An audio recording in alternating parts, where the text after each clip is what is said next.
금방 우리 그 찬양 속에 보면 그만 죽었다라는 말 나오죠. 네.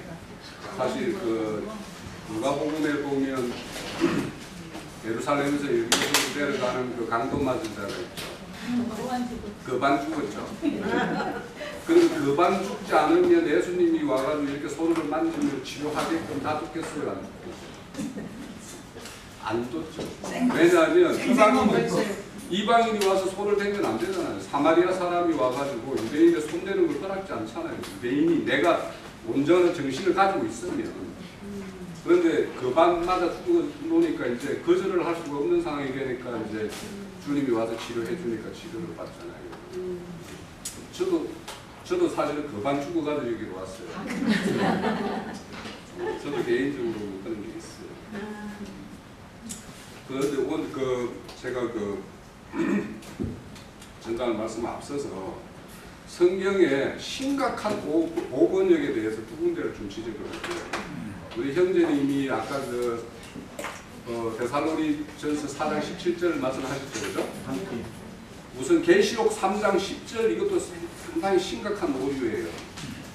계시록 3장 10절요.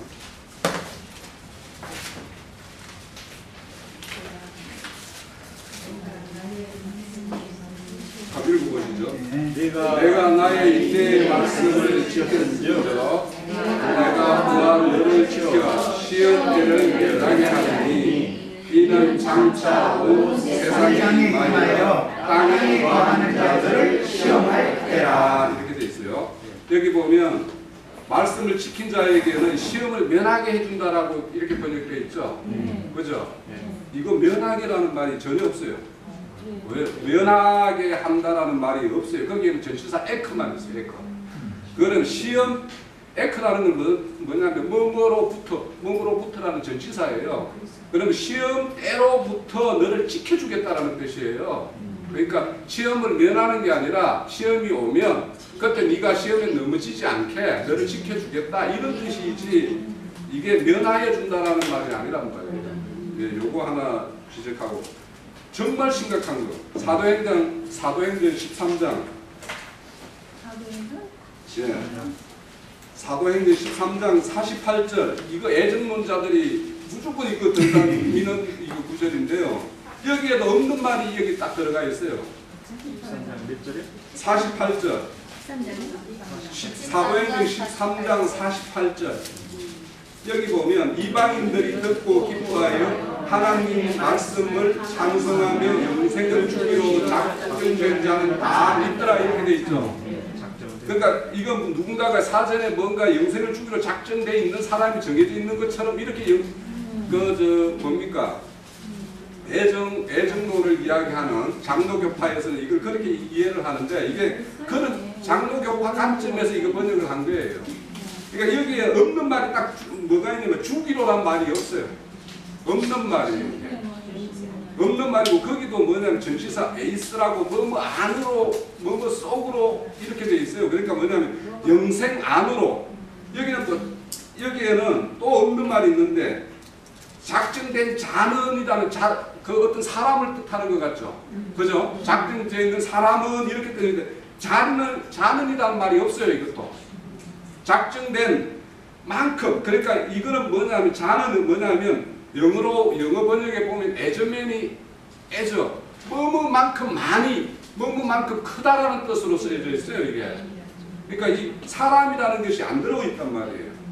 그래서 마치 뭐냐면 그 영생을 주기로 작정되어 있는 사람이 따로 정해져 있는 것처럼 이렇게 뜻인데 이 뜻은 어떤 뜻이냐면 전체적인 맥락의 뜻은 뭐냐면 이방인들이 듣고 기뻐하며 하나님을 찬송하는데 그들의 영생 안에 작정이라는 말도 이게 뭔가 미리 정해져 있다는 뜻이 아니고 이 뜻이 뭐냐 타소 해가지고 배열되어 있다, 배치되어 있다 이런 뜻이에요. 이 말 자체가. 그러니까 뭐냐면 이들이 찬송하고 이렇게 믿는데 어떤 믿음이냐면 영생 안에 잘 배열된 그만큼의 큰 믿음이더라 이런 뜻이에요. 이게 오히려 그런 의미를 가지고 있어요. 이게. 그러니까 없는 단어가 두 가지가 들어가 있어요. 주기로라는 뜻이 없어요. 그리고 작정된 자라는 사람이라는 자는 이런 뜻이 없어요. 이게 없는 말을 두 가지를 들어가 있고 그리고 작정이라는 말도 뭔가 미리 예정돼 있다, 뭔가 미리 정해져 있다라는 것보다는 배열. 그러니까 영생 안에 배열될 만큼의 어떤 믿음. 이게 왜냐하면요, 미완료 동사예요, 여기가. 그러니까 완료가 되어 있는 게 아니고 지금 미완료 상태인데 그 영생 안에, 그 영생이라는 건 뭐예요? 그리스도죠. 그리스도 안에 잘 배열돼 가지고 그 안에서 믿음을 잘 이렇게 지켜가는 어떤 그런 형태의 어떤 믿음들을 가지고 있더라, 이런 이야기로 저는 해석이 돼요. 왜냐하면 두 단어를 빼면. 그래서 이거는 한번 좀 살펴볼 필요가 있을 것 같고, 그래서 아까 그 데살로니전서 4장 17절에도 거기 위에 그 뭔가 함께라는 건 하만이고 밑에가 함께는 뭐 신이죠, 그죠? 위에는 뭐와 동일한 뭐 이런 뜻이거든요. 함께가 아니고, 함께라는 것은 뭐냐면 밑에 단어는 동행한다는 뜻이고 둘이 손잡고 간다는 뜻이고, 위에 함께라는 것은 똑같은 방법으로 뭐 이런 뜻인데 그걸 함께라고 이렇게 번역이 되어 있는 것처럼 그만큼의 이 오류인데, 이 48절은 더 심각하게 좀 번역이 되어 있는 것 같아요. 그래서 이거는 한번 그 시간을 두고 한번 좀 더 생각을 해보기로 하시고요. 제가 오늘 드리고 싶은 말씀은 뭐냐면 베드로전서 1장을 볼게요.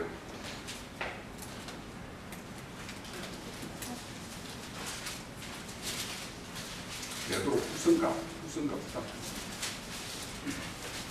신약성경 384페이지요.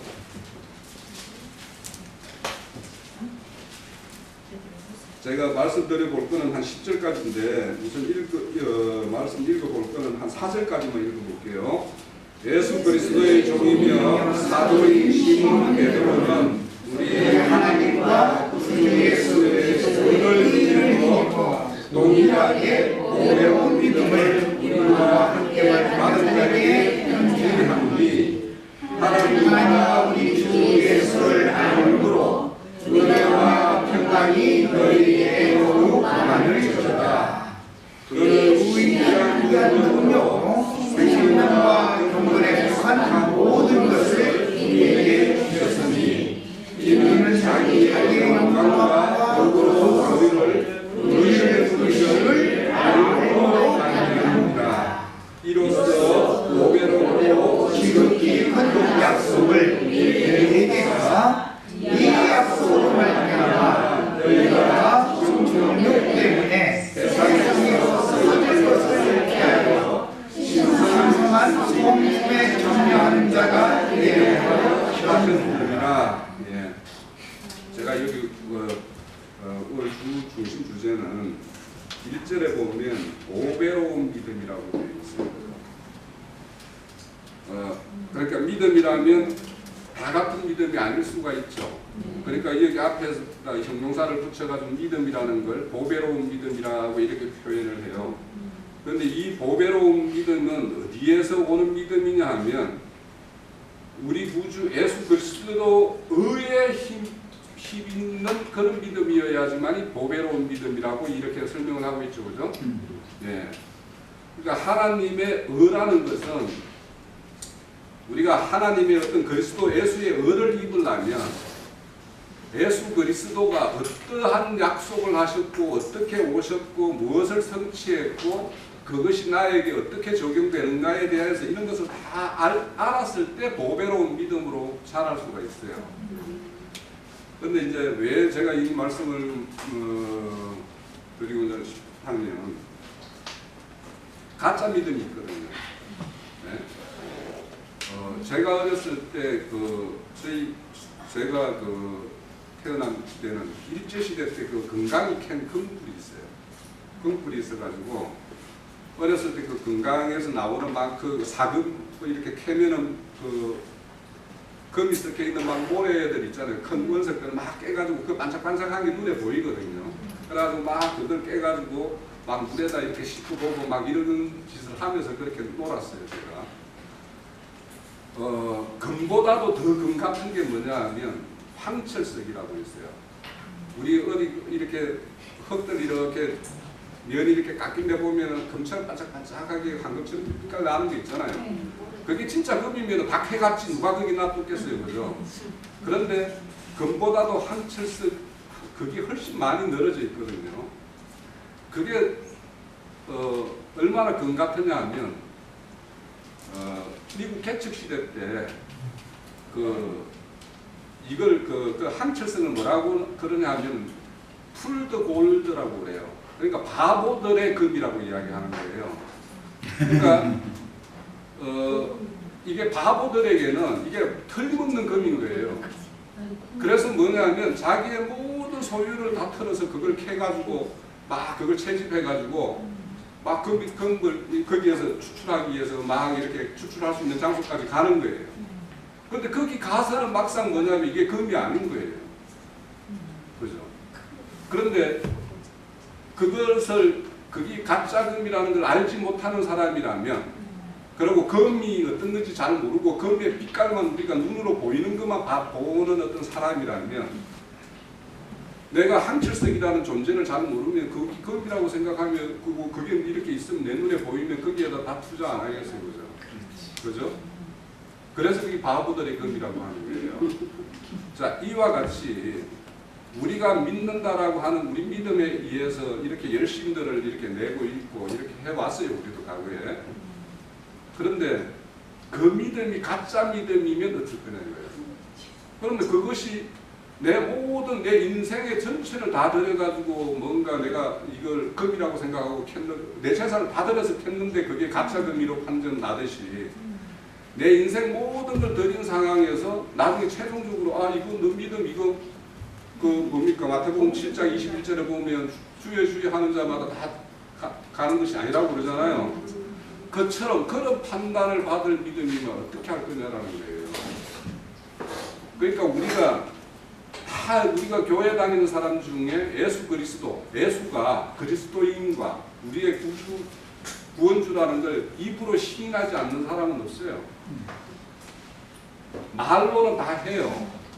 그렇지만 그 입에서 나오고 그 사람의 어떤 신앙의 어떤 노선이나 색깔이나 이런 것이 가짜로 흘러가는 사람이 훨씬 많다라는 거예요. 그래서 여기에서 이제 보면 베드로 사도가 이 편지를 쓰는데 어떤 사람들에게 편지 쓰냐면 예수 그리스도를 힘입어 보배로운 믿음을 가진 자에게 편지를 쓰는 거예요. 그 사람들은 어떤 사람이냐면 이 짧은 문장에 2절 3절에 보면 알음이라는 게 두 번이나 나오죠. 하나님과 주 예수를 알므로 은혜의 평강이 너희에게 더 많을지어다. 그러니까 예수 그리스도를 아는 것이 별로 없다라면, 잘못 안다라면 은혜의 평강이라는 걸 내가 막 가지고 있다 하더라도 그건 가짜 은혜와 가짜 평강일 수도 있고, 또 아니면 은혜와 평강을 누리지도 못할 수도 있다라는 거 아니에요, 그죠? 그러니까 아는 것이 굉장히 중요한 거예요. 네? 우리의 믿음이라는 것은 진리 지식에 기반하지 않는 믿음이면 그거 다 가짜 믿음이란 말이에요, 사실. 왜냐하면 누구라도 어떤 세상의 어떤 늘어진 모든 종교에서 이렇게 말하는 신들도 그 사람들의 모든 걸 다 투자해서 해요, 대부분. 그죠? 그런 것처럼. 그런데 그 자들이 잘 모르기 때문에 이제 문제인데, 그래서 이렇게 은혜가 더 평강이 더 많다라고 하는데, 그런 자에게는 뭐냐면 신기한 능력으로 생명과 경건에 속한 것이 다 우리에게 주어졌대요. 그러니까 우리가 신기한 능력, 그러니까 하나님의 어떤 능력이라는 것은 신기한 능력인데, 신기한 능력의 최고는 어떤 능력일 것 같아요? 죽은 자를 살리는 것이 가장 신기한 거잖아요, 그죠? 그러니까 하나님의 능력이라는 것은, 그러니까 여기에서 말하는 예수를 알므로 우리가 은혜와 평강을 누리는데, 또 우리에게는 뭐냐면 그 하나님의 신비한 능력에 의해서 만들어진 것들이 우리에게 주어지는데, 그것이 뭐냐면 생명과 경건에 속한 모든 것들이 이 하나님의 신비한 능력에 의해 이룬다라는 거예요. 그 신비한 능력의 실체가 우리에게 오는 것은 실제 뭐가 오는 거예요? 하나님이 우리에게 오는 거죠. 살아있는 그 영이 되시는 그 성령이 옴으로 인해 가지고 생명도 우리에게 새 생명이 주어지고, 그 성령의 이끌림에 의해서 나오는 거여야지 경건의 참 경건의 모양이지 성령이 아니면서도 얼마든지 그 모양은 경건하게 얼마든지 할 수 있어요. 사실은 할 수 있어요. 그러니까 종교인들이 우리보다 더 훨씬 경건한 모습을 가지고 있어요. 제가 그런 사람들을 많이 봐요. 그런데 이제 여기도 보면 그런데 그분이 그 자기의 영광과 더불어 우리를 부르시는 일을 알므로 말미암아 이것도 다 된다라고 그래요. 예? 그러니까 그분의 영광과 덕으로서 우리를 이렇게 세웠는데 그분의 덕과 영광이라는 것은 어떤 거냐 하면 제가 아까 저 형제님 오전에 말씀을 듣는 중에서 이제 우리 시험회 때 짐승의 때를 경험하지 말고 이렇게 데려감을 받는 것이 우리가 소원이기는 한데 짐승의 때가 언제 올지 사실은 이거는 우리의 어떤 소관이 아니죠. 내일이 오면은 우리는 그걸 반드시 당해야 될 수밖에 없는 거잖아요. 그죠? 그러니까 근데 하나님은요 썩어질 것을 버리고 썩지 않을 것을 취하는 그는 자들에 의해서 영광을 받으시는 분이에요. 그러니까 우리가 육신의 어떤 죽음을 두려워하지 않고 아까 우리 그 찬양 공연은 불구덩이에서라도 가서라도 뭐 전한다라고 이야기하잖아요.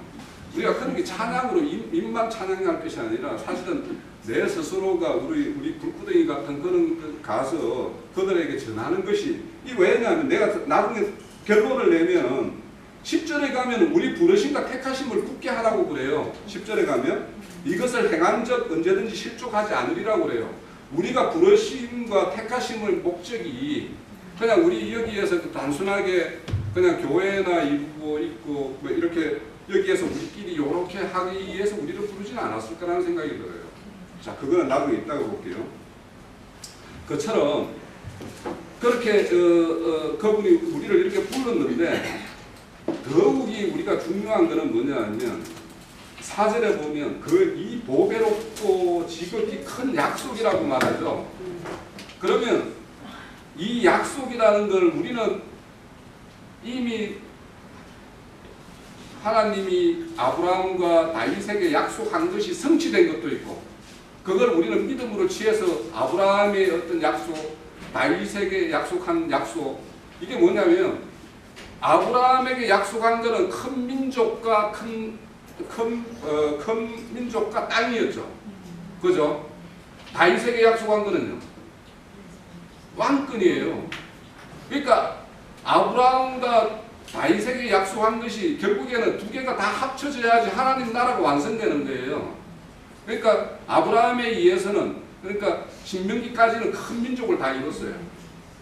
그리고는 여호수아에 의해서는 뭐냐면 가나안 땅을 차지하죠. 그 다음에 오는 것이 참 왕권에 대한 것이 다윗에게 약속된 거거든요. 그러니까 우리에게 그러면 이것들은 지금 성취가 됐죠. 그죠? 그럼 우리에게는 어떤 약속이 있어요? 우리는 그러면 이렇게 보배로운 믿음이라면 지극히 큰 약속을 우리는 받아야 되는 거잖아요. 그죠?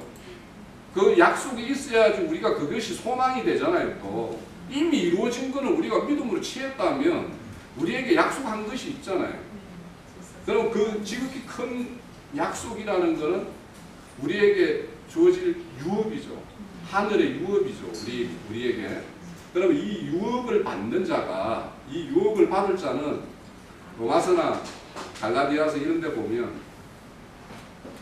마다들에 속해서 우리 유업을 받는다고 이야기하죠. 그러면서 뭐냐면 마다들이 당한 고난도 우리도 당연히 거기에 참여해야 된다라고 이야기하죠. 유업을 받을 자가 마다들에 속했으면 마다들이 당한 고난도 우리도 거기 고난에 동참해야 된다라고 이야기하잖아요. 로마서 8장 17절에 보면 딱 명확하게 나와 있어요. 그러면 그렇게 바다에 그 고난에 참여하는 자에게 하늘의 유업이 주어지는 거지 그냥 아브라함에게 약속한 거, 다윗에게 약속한 거, 그 약속만 나는 믿는 자라면 나에게는 유업이 없어요. 큰 유업이.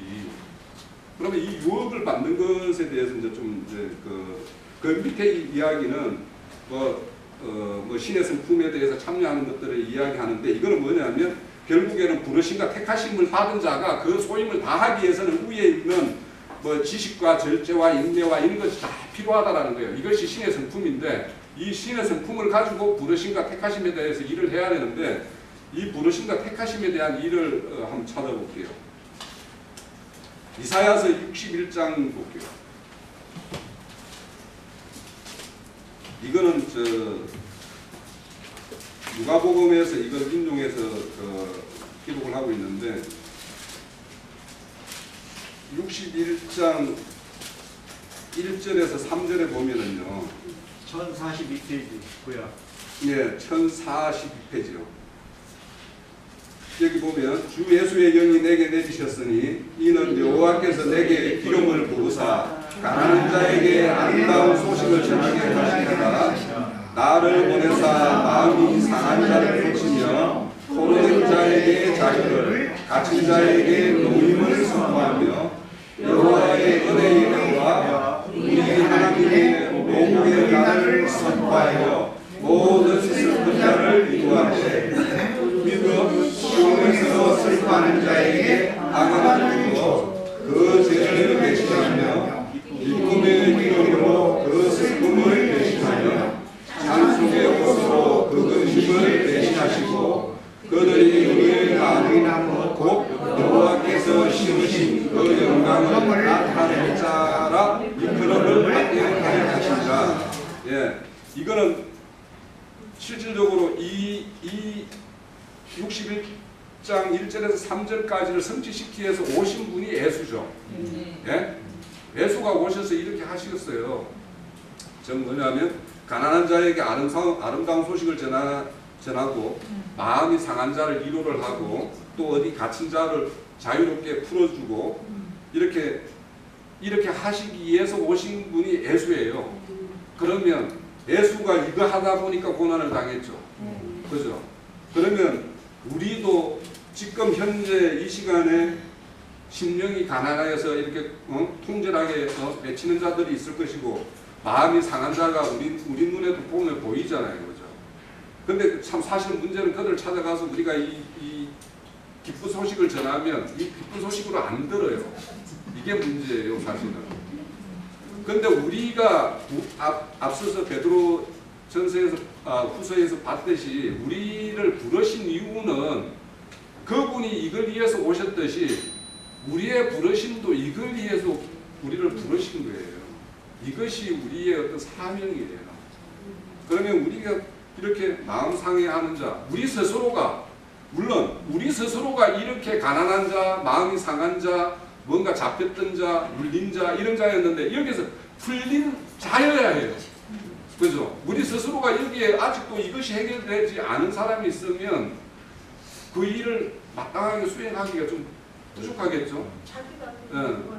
그러니까 우리 스스로가 이렇게 뭔가 갇힌 거, 뭔가 눌린 거 이런 것에 대해서 풀려야 돼요.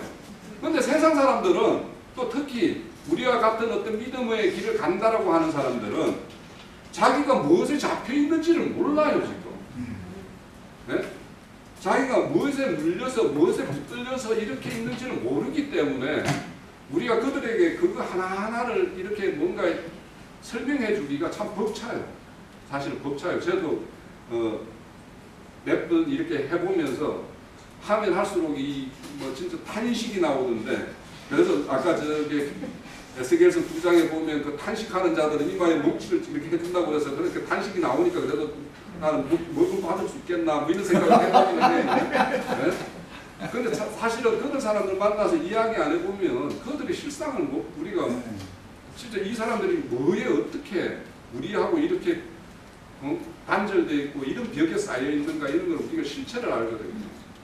그것이 왜 중요하냐? 이것이 그렇게 우리가 이렇게 함으로 인해서 우리가 절망하고 좌절도 하고 탄식이 나오지만 왜 그것이 필요하냐면 베드로전서 아까 다시 갈게요. 이것이 우리를 믿음을 끝까지 지켜주기 때문이에요. 우리가 여기에서 그런 사람들을 만나서 우리가 복음을 전가하면서 뭔가 탄식이 나오고 뭔가 이런 절망감이 오지만 그것이 우리를 더 온전한 믿음으로 끝까지 갈 수 있게끔 지켜준다라는 거예요. 베드로전서 10장이 그렇게 돼 있잖아요. 거기 후서 1장. 후서 1장에 그 믿음이, 그러니까 그런 사람들을 보면서 그래도 저 사람들은 그러니까 우리가 믿지 못하는 걸 우리는 어떻게 해서 믿었나라는 어떤 안도도 되죠. 네? 네. 또 그렇기 때문에 그들과 우리의 어떤 분명한 어떤 분별됨을 발견할 때 우리는 우리의 어떤 빛을 더 밝은 빛을 더 쉽게 조명을 받을 수가 있어요. 그래서 우리가 이 그분의 어떤 부르심과 우리가 진짜 보배로운 믿음을 가졌다라면 그 이런 것들을 행함으로 인해서 그 보배로운 믿음을 끝까지 잃지 않고 보존할 수 있다라고 베드로 사도가 증거를 하고 있어요. 베드로후서 1장에. 그러니까 우리가 이 소임, 부름에 대한 소임을 우리가 늘 생각을 하고 그 사람들을 만나면 안 될 줄 알면서라도 해야 되는 거예요. 그런 사람 만나서 잘 안 될 때 나는 더 한층으로는 탄식도 나지만 한층으로는 더 기쁠 수도 있어요. 더 평강과 안식과 은혜가 더 커질 수가 있어요. 예. 마칩니다. 시대가 때가 전환됐다라는 걸 말하고자 하는 그런 의미예요. 거기 다시 한번 보겠습니다. 중요한 지적을 했기 때문에 사도행전 13장 48절 아까 홍영경님 그 지적했잖아요. 이게 무슨 예정론자들이 말하는 구원받기로 예정된 사람들이 믿었다 그 말이 아니고 지금 바울 사도가 복음을 전하니까 유대인들은 배척을 하고 반대를 하고 박해를 했는데 도리어 이방인들은 믿었다. 지금 그걸 말하는 거예요. 이게 이 말은 무슨 뜻이냐? 이제는 구원이라는 것은 유대인의 때가 있고 이방인의 구원의 때가 있는데 이제는 유대인의 구원의 때는 이것으로 끝이다. 지금 그걸 말하는 거예요. 목적이. 자, 이제 그러면 거기 48절 했죠? 네, 같이 봅니다. 이방인들이 듣고라는 건 위에 45절 유대인들이 뭐 그 무리를 보고 시기가 가득하고 뭐 여기서부터 시작되는 거예요. 지금 이 말의 문맥이. 전도를 유대인들과 이방인들이 다 모여 있는 곳에서 전도를 했어요. 바울 사도가 가서. 그랬더니 유대인들은 전도의 말씀 받아들이려고 하는 거 아니라 시기만 내가면서 막 박해를 하는 거예요. 전도자들을. 왜? 그들의 관념은 우리는 선민이고 이방인들은 조금 개돼지다 이런 관념을 갖고 있었기 때문에 지금 그런 거예요. 상황이. 그런데 바울 사도가 전도를 하니까 바울과 바나바 46절부터 봅니다. 바울과 바나바가 담대히 말하여 이르되 하나님의 말씀을 마땅히 먼저 너희에게 전할 것이로되 너희에게 누구예요? 유대인들에게. 예? 당연히 먼저는 복음을 유대인들에게 전하는 거죠. 예수님도 그러셨죠? 예, 그렇게 할 것이로되 너희가 그것은 뭐죠? 복음을 사도들이 지금 전하고 있는 복음을 버리고 영생을 얻기에 합당하지 않은 자로 자처하기로 우리가 이방인에게로 향하노라 그랬어요. 자, 그러니까 이제는 유대인들을 지금까지 최후로 마지막까지 전도를 최선을 다해서 해보는 거예요. 끝내 안 들어. 그럼 이제는 유대인들은 이것으로 끝이다. 지금 그 말이에요. 그럼 말하고자 하는 의도가 이거예요. 그러니까 여기에서 이제 이 개념을 알고 넘어갑니다. 주께서 이같이 우리에게 말씀하시되 내가 너를 이방의 빛으로 삼아 너로 땅끝까지 구원하게 하리라 그랬느니라 하니 이방인들이 듣고 그러면 이제 지금부터는 시대가 이방인의 때로 왔다 이 말이에요. 넘어간다 이 말이에요. 이게 굉장히 중요한 경점이죠 말하자면. 네. 우리가 지금 뭐 아까 저 홍영재님이 전에 이제 그래도 여기저기 다니면서 좀 전도를 해야 되지 않냐 싶어서 이제 몇 사람 만나 보니까 이게 호락호락하지가 않은 거예요. 쉬운 게 아니에요. 그 사람들이 나 가르치려고 그러지 내 말 들으려고 안 해요. 나는 이미 그거 다 경험해봐서 그게 한참 앉아 들어주다 보면은 힘을 잡고 죽였다니까. 말을 얼마나 급하게 점점 빨리 하거든. 이 사람들은 막 힘 죽였다니까 조금 비껴 이제 내가 이렇게. 그러면 이렇게 나 있는 쪽으로 따라가면서 힘을 주면 사람 죽어 이러고 몇 시간을 앉아서 그거 들어주고 나면 이제 나중에 하나하나 안 되면 내가 여러분 이렇게 하자고 당신 10분 하고 나는 3분씩만 할 테니까 10분 하고 나한테 3분 시간 다고 또 10분 하고 3분 시간 다고 그러면 저희는 1시간 내 하려고 그러지 3분도 나한테 시간 안 주려고 그래요. 해보면 이게 해봐야 알아. 나는 이거 7년이나 그렇게 본 사람이요. 근데 홍영대님 그러고 다 가서 하겠다고 그래. 그거 해봐야 된다고. 아주 잘 됐다고 하라고. 그 경험이 필요합니다. 하다 보면은 말씀을 많이 깨닫게 돼요. 그 사람들이 무엇가 부족하고 무엇에 진짜로 붙잡혀 있어서 서른 신앙생활을 할까? 내 말을 왜 안 들으려고 그럴까? 이런 것이 안타까워하면서도 알아지거든. 사람을 만날 때 그 다음에는 어떻게 해야 된다는 거 이제 이것도 자꾸 처음에는 이제 막 이게 듣다 막 쳐부시는 소리 하고는 이제 그러면 이제 원수돼가지고 나중에 뭐 만나지도 못하는 거지 뭐 이제 이것만 나도 젊을 때는 많이 하고 다녔는데 지금 같았으면 근데 지금은 사람을 안 붙여주셔. 그때는 가는 곳마다 사람들을 그렇게 많이 만나게 하셨어요. 그런데 쳐부시고 끝내고 이게 해결이 안 되니까 서로 그러다 원수만 자꾸 맺는 거야. 그럼 나중에 생각해보니까 내가 자발적게 내가 나가서 하다 보니까 이런 결과가 오는구나. 주님 보내시면 그때 가야 되는데 마땅히 할 말을 하러 보내셨으면 그 사람들이 당연히 들어줄 건데 왜 내 말을 저렇게 이 사람들은 안 들으려고 그럴까 이런 것을 나중에 이제 깨닫거든. 그러면 사람이 많이 넓어지죠. 그 지금은 목사님들 붙여줘도 옛날처럼 그렇게 쳐부시지를 않아요. 이제는 붙여주면 좋게 어떻게 구슬러서 끌어가야 되니까 그렇잖아요. 우리 저 자매님들도 좀 만났을 때 지금 하는 얘기 막 해버렸다가는 여기 있을 것 같아요 지금? 그게 나도 약어져서 그렇게 안 해. 나도 약어져서 이 사람들은 어떻게 끌어가야 된다는 것을 알거든. 배운 것이 있으니까.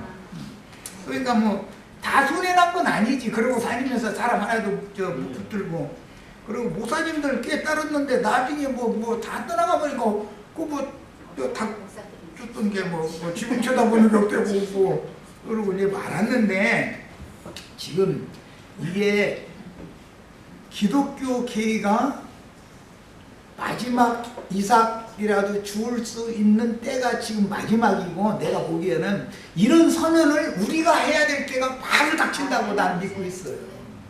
바울 사도가 이런 선언을 대뜸 하는 게 아니에요. 최선을 다해서 그들에게 먼저 전하는 거예요. 그런데 안 들어 이 사람들은 듣질 않거든. 그럼 이제는 더 이상은 여기에서는 건질 영혼이 하나도 없다 싶으면 뭔지 딱 서는 말 하는 거 손 딱 써버리는 거예요. 이제는 요 여부는 상종하겠다. 끝이다. 네, 사람들은 안 듣는 사람들이거든. 자, 그런 흐름을 알고 이제 이 48절 봅니다. 이방인들이 듣고 기뻐하여 하나님의 말씀을 찬송하며 하나님의 말씀을 찬송했다는 건 사도들이 전하는 복음을 이 말씀을 찬송했다는 뜻이죠. 여기 영생을 주기로 작정된 자는이라고 번역을 했는데 여기 이것은 에크라는 아까 이제 얘기한 것처럼 전치사로서 이것은 어떤 때 시기의 시작점을 의미하는 그런 이제 용어였기 때문에 이것은 여기 작정이라는 말은 다소 이 용어는 배열이다. 순서상.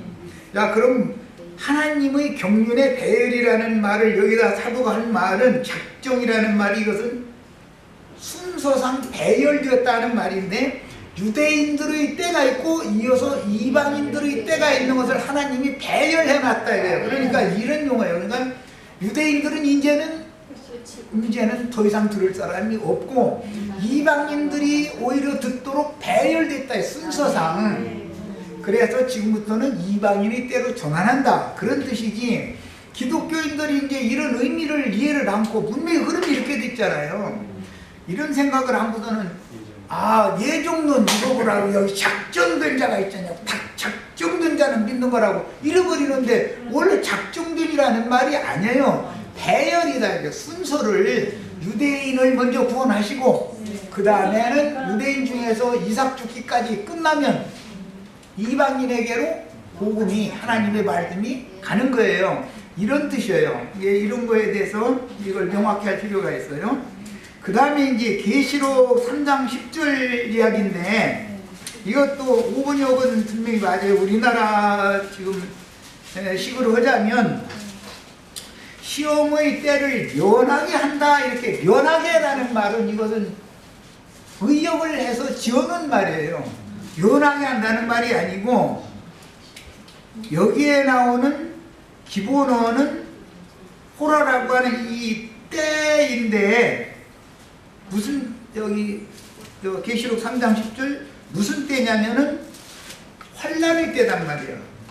전에도 없고 후에도 없는 큰 환란의 때예요. 예수님이 이미 예언했던 때인 거, 이게 짐승 때를 말하는 건데, 13장에 가서는 자 10절 봅니다. 네가, 이건 필라델피아 교회의 사자가 그 말이에요. 나의 인내의 말씀을 지켰은지요. 여기 이제 네가 나의 인내의 말씀을 지켰으니까 나도 또한 너로 하여금 그 시험의 때를 능히 인내로 지켜지게 해주겠다, 지금 그 말이에요. 자, 그래서 이것은 시험의 때로부터 지키겠다. 무엇의 시간, 때, 어떤 시작점을 말하기 때문에 큰 환란의 때가 시작되면 그 큰 환란의 때로부터 그 시간으로부터 너를 지켜준다, 지금 그 말이에요. 왜? 네가 나의 인내의 말을 지켰으니까 나도 너를 지켜주겠다, 이제 이 말을 하는 거예요. 그러니까 여기서 면하게 해준다라고 하면은 짐승의 환란을 당하지 않는다라는 것만을 자꾸 염두에 둘 수가 있죠. 그런데 그 말이 아니라 짐승의 때는 꼭 큰 환란의 때 그때만 있는 게 아니라, 사실은 우리는 우리 시대에 여전히 사람의 미혹이 있어요. 항상 자기 세대 가운데에서 미혹하는 자들로부터, 큰 시험으로부터, 시험이라는 것은 이제 성경이 말하는 시험이라는 것은 신앙적인 시험을 말하는 거니까, 여기로부터 그런 시험의 때에 내가 놓여져도 나를 그 시험의 때로부터 지켜준다, 그런 뜻이에요. 내 영혼을 지켜준다는 뜻이에요. 이것은 매 세대마다 다 적용될 수 있는 그런 전치사법이에요. 그러니까 이제 이런 것도 명확하게 할 필요가 있어요. 꼭 언제부터 언제까지 지킨다, 그런 개념이 아니라 나는 나의 생애 기간 동안에 시험 당하지 않도록 지켜주셔야 돼요. 이렇게 다 어느 때든지, 아까 미완료라고 이제 얘기했는데, 어느 때든지 다 적용할 수 있는 그런 전치사법이에요. 뭔 말인지 충분히 알아들으셨죠? 그러니까 꼭 어느 때만 지킨다라는 생각이 그렇게 하면은 오류가 생길 수가 있으니까, 나는 나의 때, 내가 이 생에서 신앙생활을 하는 동안에 누군가가 와서, 이만희 누가 와서 뭐 뚝딱대고 그러면은 나 만나기 전에 그랬으면 넘어가고도 남거든. 우리가 지금 그런 사람들을 안 만난 것도 기적이에요. 진리에 대한 지식도 없는 상태인데, 기독교 신앙 갖고 있는 상태에서 이만희 꼬붕들이 와가지고, 주수금이라고 와가지고, 그 사람들도 보통 수가 높은 사람들이 아니에요. 대충 가서 나 이만희한테서 왔어, 이렇게 안 씁니다. 차근차근 먹어 들어가는 것이죠. 그렇게 해요. 그러니까는 이 용법은 정해진 어떤 때만을 말하는 것이 아니라 나는 나의 때에 적용하는 거예요. 물론 이게 큰 짐승의 때에 염두에 두는 말이지만, 큰 환란의 때니까. 그리고 큰 환란의 때라고 하는 것은 야곱의 환란, 요셉의 환란이라고 구약 성경에 나오는데, 이것은 기근의 때를 말하는 거예요. 성경에서 기근이라는 것은 하나님의 말씀을 듣지 못하면 굶어 죽는 거잖아요. 영혼이. 그래서 어느 때든지 항상 기근의 때가 있는 거죠. 뭐 기근이 없는 때는 없는 거니까. 그래서 그 하나님의 말씀이 가란 그런 상황에서 미혹의 영이 역사할 수 있다. 이제 배경이 가지기 때문에. 그런데 그런 미혹의 영들에게 시험당할 수 있는 그 시점에서 나를 지켜준다 그런 거죠. 그런 사람들을 안 만나게 해주는 것이 지켜주신 거예요. 자, 뭐 나머지 문제는 우리 좀 기령제님 조금 뭐 얘기를. 네. 절기에 대해서 네. 절기 얘기하시다가 절기를 생각하면서 지금 오순절까지 4절기만 실현이 됐고 뒤에 3절기가 이루어지지 아직 안 했다 하고 이렇게 다들 증거를 해요. 나팔절, 속죄절, 초막절은 이루어지지 않았다. 않았다. 예, 예. 그것은 바로 이제 예수님이 재림을 안 했다. 네, 그런 관계하고 이제 연관이 있잖아요. 그러면 그것이 사실인지 우리가 한번 그걸 성경 말씀으로 아까 이제 이방인의 때로 적용돼서 그런 시대의 경륜이 전환됐다 하는 것은 7절기가 이루어져서 예수님이 와셔서 이 7절기를 이루어야 또 새로운 절기로 새롭게 또 다시 시작하는 그런 단계가 있는 것인데 예, 그것을 이해를 못하는 지금 기독교의 그 맹점이 있는 것 같아요. 그래서 뭐 우리가 사도행전 2장 38절 네, 한번 읽어보겠습니다. 베드로가 이르되 너희가 회개하여 아직 안 짜졌어요. 너희가 회개하여 우리부터 읽어야지. 37절. 네, 37절부터 한번 읽어보죠. 네. 그들이 이 말을 듣고 마음에 찔려 베드로와 다른 사도들에게 물어보는데 형제가 우리가 짧고 하거늘 베드로가 이르되 너희가 회개하여 각각 예수 그리스도의 이름으로 세례를 받고 제사함을 받으라. 그러면 성령의 선물을 받으리니. 자, 그래서 이제 베드로가 나팔을 부는 거죠. 예, 나팔을 불면 속죄절이 실현이 되는 거고, 그래서 그 사람들이 회개를 이렇게 하면은 교회로 모여들면 장막절이 실현이 되는 것이죠. 예, 그렇게 이렇게 그 예수님의 재림은 1차적으로 유대인한테 또 이렇게 한번 실현이 되고, 그 실현된 것을 우리는 이방인들은 다시 이걸 받아서 교회로 모이는 거거든요. 예, 그래서 이렇게 예수님의 재림이 7계절을 통해서 구약의 7계절을 모두 이루셔가지고 예수님이 살려주는 영이 되셔 우리에게 재림을 하신 건데, 그러면 이제 우리 각 세대에서 나이님 아까 얘기해줬듯이 각 세대에서 자기 그 세대에 합당한 말씀을 받아서 구원을 이루어서 주님 앞에 품으로 이제 가는 거 아니겠어요. 그래서 때가 됐을 때 이제 경륜이 다 끝났을 때, 이방인의 때가 끝났을 때 주님과 함께 우리가 나타나는 그런 것이 이제 실현되는 거잖아요. 근데 예수님이 안 오고 이렇게 7계절이 안 이루어졌다는 사람들은 그냥 호련히 변하는 그런 걸로 이게 이 세계 실현을 이해하는 거예요. 그 아까 데살로니가 전서죠? 전서 후서 전서 4장 전서 4장 11절 거기 있는 말을 그렇게 그때다 그 세 절기를 적용을 해가지고 죽지도 않고 이제 호련히 변화되는 그런 걸로 거기다 적용을 하는 거예요. 왜? 예수님이 안 오셨으니까. 도둑같이 임해야 되는 절기가 우리에게는 모든 걸 이루신 살려주는 영이 우리 안에 오신 것이거든요. 예, 믿는 자들에게는. 그런 절기에 대해서 정확한 이해를 가지고 잘못 절기를 전하는 분들의 그 대응을 잘 하셔야 우리가 주님 안에서 이런 말씀들이 제대로 이해되고 7절기에 대한 이해가 또 분명해지리라 생각합니다. 여기도 조금 제가 이게 조금 더 보충을 할 필요가 있네. 지금 이제 우리 기영재님은 교회로 들어오면 장막절이 다 이루어진다 이렇게 표현을 했는데, 그건 이제 광의적인 의미인 것이고, 마지막 절기를 유대인은 수장절이라고 해요. 보편적으로는 수장절이라는 말은 추수할 곡물이나 과실을 다 걷어가지고 저장을 해놓고 쉬는 때다 이거예요. 그런 때를 절기상으로 보면 겨울이고, 그 다음에 안식일 율법으로 보면 그게 안식일이에요. 농사가 다 끝나면 쉬잖아요. 내년 농사할 때까지 겨울 동안은. 이제 그런 개념에서 예수님이 너희가 도망하는 일이 겨울에나 안식일에 되지 않도록 조심해라 이렇게 경고하셨죠. 근데 그런 구절과도 안식일 교인들은 이거 뭐라고 안식일에 이렇게 도망가는 일을 하지 말라겠지 않냐고. 그 말은 예수님이 하신 말씀은 농사가 다 끝났으면, 겨울철에는 추수가 끝났으면 수장을 다 해놓으면, 곡물을 수장하면 겨울은 쉬잖아요. 내년 봄 씨를 뿌릴 때까지.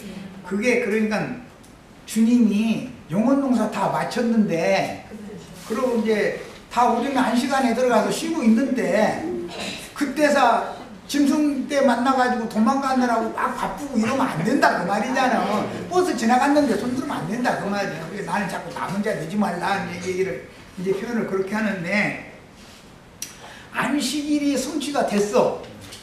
그런데 그 사람들에게는 안식일이 아직도 성취가 안 됐으니까 안식일날 도망가느라고 그러잖아. 남들은 다 쉬고 있는데 일 마치고. 뭔 말인지 아시겠죠?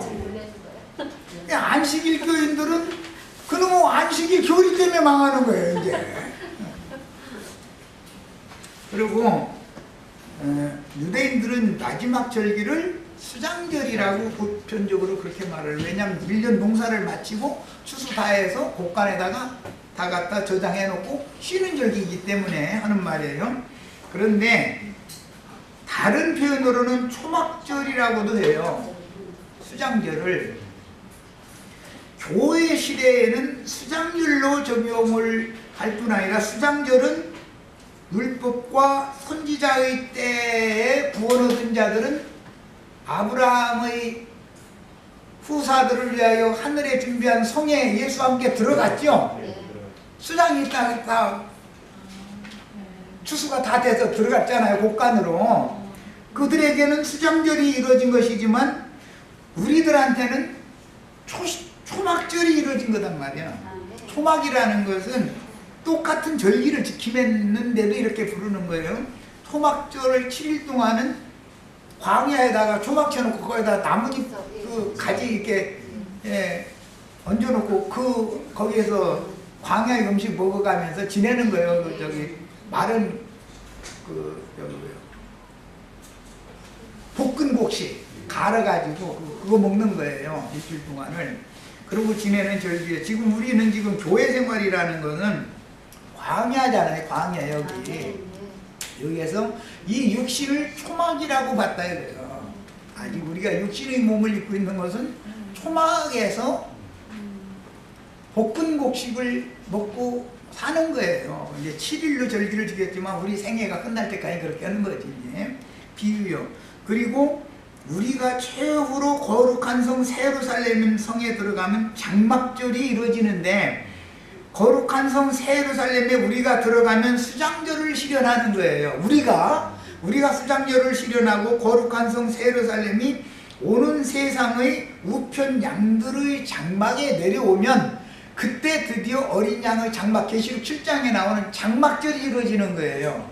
그러니까는 자기 세대 동안 구원을 얻고 나서 곡식으로 데려감을 받으면 수장절이 이루어지는 것이고, 그 중간에 교회 시대가 시작되는 건 초막절로 적용을 한단 말이야. 그러니까 사도행전에서는 장막절이라고 적용을 하지 않고 초막절로 적용을 하는 거예요. 그리고 계시록 7장 천년왕국으로 들어가는 데서는 이제 어린 양의 장막 얘기가 나온 거예요. 똑같은 용어인데도 수장절, 초막절, 장막절이라고 하는 그 원리를 아셔야 돼. 네, 여기까지서 마칩니다.